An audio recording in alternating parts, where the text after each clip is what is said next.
Welcome back. દક્ષિણ બાદ કચ્છમાં પણ ધોધમાર વરસાદ। ભુજ બસ સ્ટેશન વિસ્તાર બેટમાં ફેરવાયું। બસ સ્ટેશન વિસ્તારમાં ઘૂંટણસમાં પાણી ભરાયા।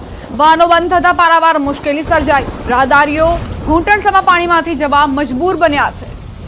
તો દક્ષિણ ગુજરાત બાદ હવે કચ્છમાં પણ વરસાદી વાતાવરણના કારણે સમસ્યાઓ સર્જાઈ છે। બસ સ્ટેશન વિસ્તાર જુઓ, ઘૂંટણસમાં પાણી ભરાયા છે અને વાહનો પણ ખોટકાયા હોવાના સમાચાર। વાહનો બંધ થતા લોકોને પારાવાર મુશ્કેલી પડી રહી છે। આખે આખા જે ટાયર છે વાહનોના તે પાણીમાં ડૂબેલા જોવા મળી રહ્યા છે, એટલે જનજીવન પર માઠી અસરો વર્તાઈ રહી છે। બસ સ્ટેશન વિસ્તાર છે એટલે ખૂબ જ વ્યસ્ત વિસ્તાર ગણી શકીએ અને એવામાં અહીં ઘૂંટણસમાં પાણી ભરાતા લોકોને પરેશાની।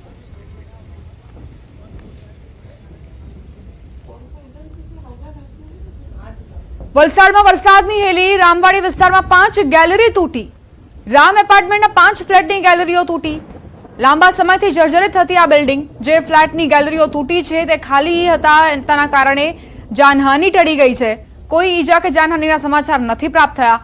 સલામતીના ભાગે સ્થાનિકોએ રસ્તો બંધ કર્યો છે। તો જે જર્જરિત મકાનો છે તેમની સામે હવે ખતરો શરૂ થયો છે ચોમાસું આવતા જ। વલસાડ જિલ્લામાં અવિરત વરસાદ। ઔદ્યોગિક નગરી વાપીમાં 5 ઇંચ વરસાદ ખાબક્યો। 5 ઇંચ વરસાદના કારણે રસ્તાઓ પાણી થયા। વાપી જીઆઈડીસી વિસ્તારમાં પણ પાણી ભરાઈ ગયા। જીઆઈડીસી વિસ્તારમાં પાણી ભરાતા કામદારોને હાલાકી પડી। કેટલીક કંપનીના પરિસરમાં પણ પાણી ભરાયા। વાપી જીઆઈડીસીના અંદરના રસ્તાઓમાં ઘૂંટણસમાં પાણીનો સામ્રાજ્ય।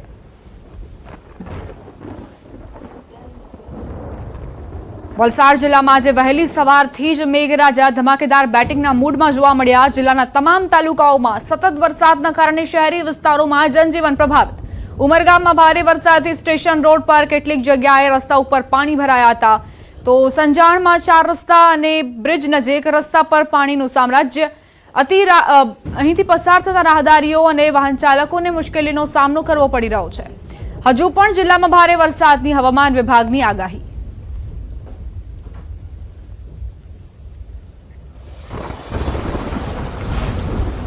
વલસાડના ધરમપુરમાં ધોધમાર વરસાદ ખાબક્યો। વરસાદ વરસતા જ ધરમપુર સ્ટેટ હોસ્પિટલ રોડ પર પાણી ભરાયા। વાહન ચાલકો મુશ્કેલીનો સામનો કરી રહ્યા છે। પાલિકાએ વેક્યુમ મશીનથી પ્રી મોન્સૂન કામગીરી સામે સવાલો ઉઠ્યા છે। તો પાલિકાએ પ્રી મોન્સૂન કામગીરી જે કરી તેને લઈને નાગરિકોએ રોષ ઠાલવ્યો। રોડ રસ્તા પાણીમાં ગરકાવ થયા છે। મેઘરાજા વિરામ લે તે બાદ પણ પાણી ન ઓસરતા લોકોએ ફરિયાદો કરી અને પ્રશાસનના અધિકારીઓની કામગીરી સામે સવાલ ઉઠાવ્યા। વાપીમાં ધોધમાર વરસાદ નોંધાયો હતો। વાપીમાં વહેલી સવારે 2 કલાકમાં 4 ઇંચ વરસાદ વરસતા રેલવે ગરનાળામાં પાણી ભરાયા। વાહન ચાલકો મુશ્કેલીનો સામનો કરી રહ્યા છે। આજે પણ વાપી અને વલસાડ જિલ્લામાં ભારે વરસાદની આગાહી કરાઈ છે।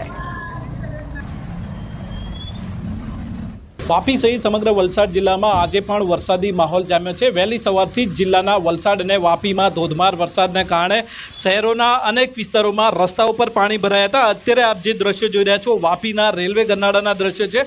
આ રેલવે ગરનાળામાં પાણી ભરાઈ ગયું હતું। આથી કલાકો સુધી રાહદારીઓ અને વાહન ચાલકોએ પરેશાનીનો સામનો કરવો પડ્યો હતો। દર વર્ષે આ રેલવે ગરનાળામાં પાણી ભરાઈ જાય છે, આથી લોકો કલાકો સુધી અટવાય છે। દર વર્ષે સર્જાતી આ સમસ્યાને કારણે શહેરીજનોએ પરેશાનીનો સામનો કરવો પડે છે। અત્યારે કેટલાક વાપીવાસીઓ છે, એમની સાથે જ સીધી વાત કરીશું। આપનું નામ? મારું નામ પ્રકાશભાઈ। કેવી સમસ્યા છે? વરસાદ વરસ્યો તો વરસાદ વરસ્યો એ તો કુદરતી સારું છે, પણ આમાં સમસ્યા એટલી છે સાહેબ કે ચલાતી આપણે આ વાપી આ સાઈડ આવવા માટે તકલીફ થાય છે। વાહન વ્યવહાર ખરાબ થઈ જાય, ગરનાળામાં પાણી ભરાય છે ને અહીંથી જો બીજો બ્રિજમાં જવા માટે 1.5 કિલોમીટર વાહન વ્યવહારને જવું પડે છે। કેટલી ગાડીઓ ખરાબ થઈ છે। અમારે કહેવાનું છે કે નગરપાલિકા કંઈક આનું કામ કરે। હમણાં વરસાદ વિરામ લીધો છે તેમાં અમારી એ સમસ્યા છે। તમે એક વાહન ચાલક છે, એમની સાથે પણ વાત કરશું। આપનું નામ?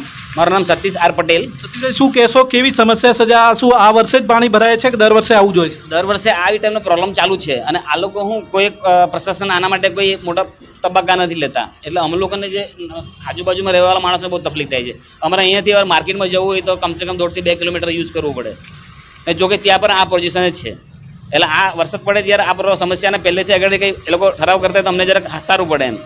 અને વહેલી સવારે જ્યારે શાળાએ બાળકો જતા હોય ત્યારે પણ મુશ્કેલી થાય છે અને અત્યારે રેલવે અંડરપાસના અને ઓવરબ્રિજના પણ કામ ચાલે છે, એ જગ્યાએ વધારે ટ્રાફિક થાય ટ્રાફિક તો આપણો વાપીમાં 101% થાય છે અને અમને બહુ વધારે પ્રોબ્લેમ થાય। જોબ પર બી આવવાના ટાઈમ પર બી આ તકલીફ થાય છે અમને। વાહનો પણ વલસાડના ઉમરગામમાં ધોધમાર વરસાદ, સતત વરસાદથી જનજીવન પ્રભાવિત. અનેક જગ્યાએ રસ્તા ઉપર વરસાદી પાણી ભરાયા. રસ્તા પર પાણી ભરાતા વાહન ચાલકો પરેશાન જોવા મળ્યા. વલસાડ બાદ હવે વાત ડાંગની. જિલ્લામાં સાર્વત્રિક વરસાદી વાતાવરણ, જેના કારણે સાપુતારામાં આહલાદક વાતાવરણ સર્જાયું. રવિવારની રજા માણવા આવેલા પ્રવાસીઓમાં અનેરો ઉત્સાહ જોવા મળ્યો. સાપુતારામાં પ્રવાસીઓની ભીડને જોતા ટ્રાફિક જામના દ્રશ્યો સર્જાયા. માલેગાંવ ઘાટ અને સ્વાગત સર્કલ તેમજ ટેબલ પોઈન્ટ પર ટ્રાફિક જામની સમસ્યા જોવા મળી. વરસાદની રાહ જોઈ રહેલા ખેડૂતોની આતુરતાનો અંત આવ્યો.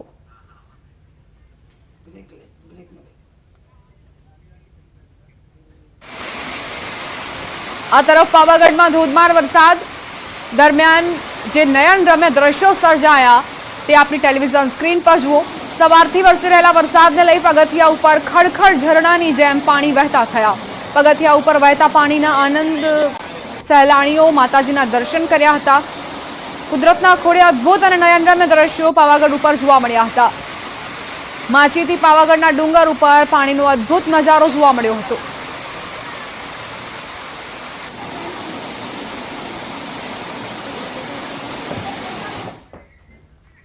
આ સાથે જ બુલેટિનમાં અત્યારે બસ આટલું જ. વધુ અપડેટ્સ માટે આપ જોતા રહો News18 ગુજરાતી.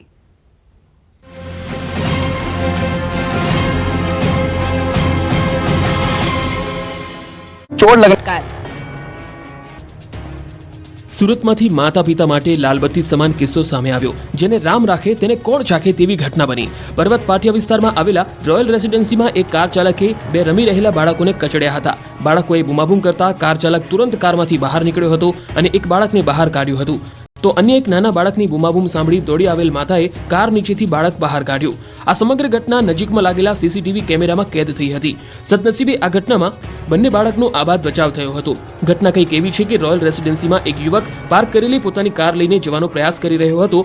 દરમિયાન કાર ચાલકને સોસાયટીના રસ્તા પર રમી રહેલા બે બાળકો નજરે ન ચડતા તેના પર કાર ચડાવી દીધી હતી. વાલીઓ પોતાના બાળકોને રેઢા મૂકી દેતા બાળકો દુર્ઘટનાનો ભોગ બન્યાના અનેક કિસ્સા સામે આવ્યા છે.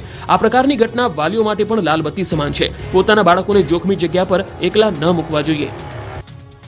અમદાવાદ શહેરના પૂર્વ વિસ્તારમાં આવેલ ખારીકટ કેનાલનું 1200 કરોડના ખર્ચે કામ ચાલી રહ્યું છે.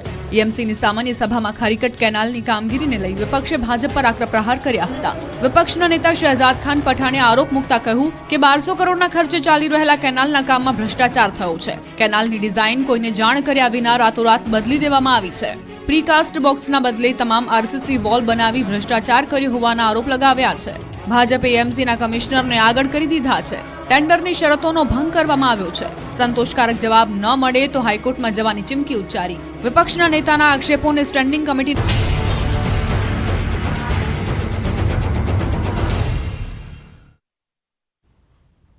હેડલાઇન્સ પ્રેઝન્ટેડ બાય દરેક વાનગીનો વટ પાડતો સ્પાયરન ગરમ મસાલો, ગુજરાતનો ખરો સ્વાદ સ્પાયરન મસાલા.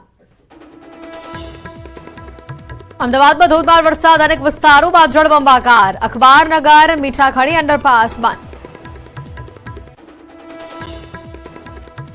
વાપી, વલસાડ, સુરતમાં સવારથી જ ધોધમાર વરસાદ. રોડ રસ્તા પાણીમાં ગરકાવ. વાપીમાં સૌથી વધુ 4 ઇંચ વરસાદ.